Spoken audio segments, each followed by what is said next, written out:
I just saw the 1991 psychological horror thriller The Silence of the Lambs.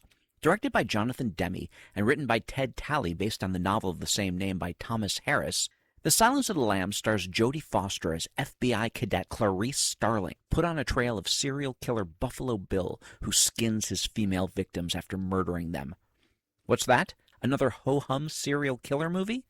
Nope. Why?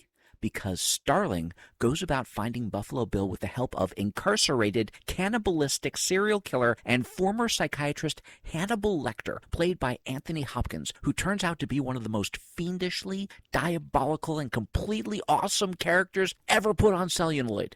Just as much as this movie is about Clarice and her mentor, Scott Glenn, using Lecter to find the killer, it's also about Lecter using the FBI agents for his own purposes, and that's what separates this film from its lesser comparisons.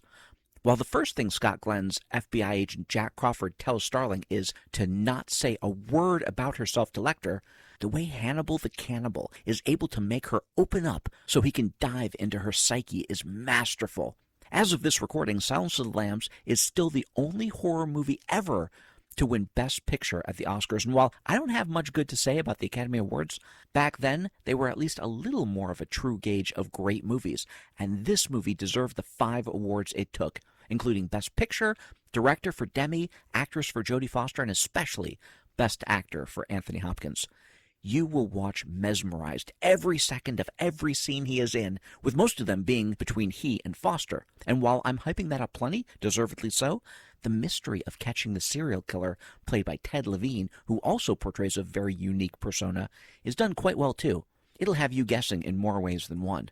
This is a movie that will draw you in from the opening credits and keep you enwrapped until the screen goes black, and that's why I gave The Silence of the Lambs a 7.4. And if you know my grading scale, you know that a 7.0 to a 7.4 is great, and this one is all that great entails. But don't take my word for it. Check it out for yourself and let me know what you think in the comments. Now, I gotta run because the next movie I want to see is starting right this minute.